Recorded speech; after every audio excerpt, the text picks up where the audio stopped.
Big TV భక్తి సమాచారం WhatsApp ఛానల్లో జాయిన్ అవ్వండి. అన్ని విశేషాలు ఎప్పటికప్పుడు తెలుసుకోండి. అందరికీ నమస్కారం. Welcome to Big TV. ఎన్నో ఆధ్యాత్మిక ప్రశ్నలకు సమాధానం చెప్పడానికి ఇప్పుడు మనతో పాటు ఆధ్యాత్మిక గురువులు, జ్యోతిష్య పండితులు బ్రహ్మశ్రీ సుభాష్ శర్మ గురుగారు మనతో పాటు ఉన్నారు. ఆయనతో మాట్లాడతాం. నమస్కారం గురుగారు.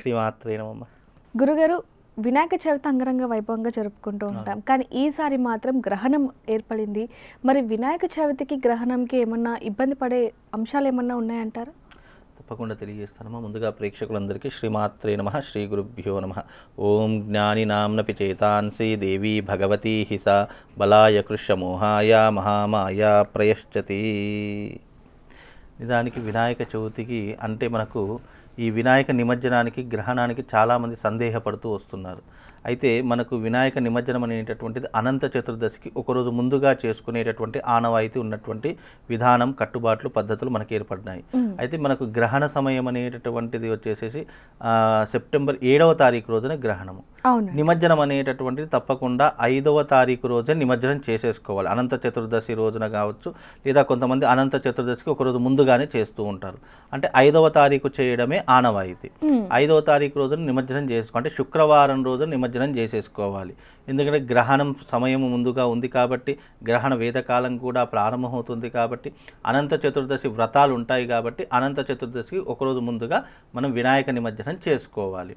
అలాగే ఈ గ్రహణ సమయంలో పాటించేటటువంటి నియమాలు కూడా తప్పకుండా పాటించాలి. ఎందుకంటే ఇది భారతదేశం అంతటా కనిపించేటటువంటి గ్రహణం కాబట్టి భారతీయులందరూ కూడా ఈ గ్రహణ పద్ధతులు అందరూ పాటించవలసినటువంటి అవకాశం మనకు ఏర్పడుతూ ఉంటుంది. కాబట్టి ఈ నిమజ్జనం అనేటటువంటిది 5వ తారీఖు రోజున శుక్రవారం నిమజ్జనం చేసుకోవాలి. తప్పకుండా గ్రహణం 7వ తారీఖు కాబట్టి 7వ తారీఖు ప్రతి ఒక్కరూ దానికి సంబంధించినటువంటి నియమాలు తప్పకుండా పాటించాలమ్మా. గురుగారు, చాలా మటుకు చూసుకుంటే నిమజ్జనాలు అంటే ఇప్పుడు 5వ తారీఖు నిమజ్జనాలు ఎక్కువగా ఉంటాయి కాబట్టి చాలా మంది 6, 7వ తారీఖు కూడా నిమజ్జనాలు చేస్తూ ఉంటారు. కానీ ఈసారి 7వ తారీఖు గ్రహణం వచ్చింది కాబట్టి మరి నిమజ్జనం చేయొచ్చు అంటారా, చేయకూడదు అంటారా? గ్రహణం దాటకూడదు. గ్రహణ సమయంలో నిమజ్జనం లాంటివి కానీ, పూజాది క్రతువులు కానీ ఇలాంటివి పనికిరావు. అందుకే ఏమంటున్నాను, 5వ తారీఖు రోజున చేసుకున్న ఒక రోజు అటు ఇటైనా 6వ తారీఖు వరకైనా చేసుకోవాలి. 7వ తారీఖు నిమజ్జనం చేయడం కానీ, 7వ తారీఖు పూజాది క్రతువులు ఆరంభించడం కానీ ఇలాంటివి ఏమీ చేసుకోకూడదు. ఎందుకంటే అది గ్రహణ సమయము. మధ్యాహ్నం 1 గంట వరకు సమయం ఉంటుంది. కానీ ఎట్టకేలకు మనం అనంత చతుర్దశికి ఒకరోజు ముందుగానే నిమజ్జనం చేయడం అనేటటువంటిది మనం పెట్టుకున్నటువంటి పద్ధతి. కాబట్టి ఆ సమయంలోనే నిమజ్జనం చేశారు.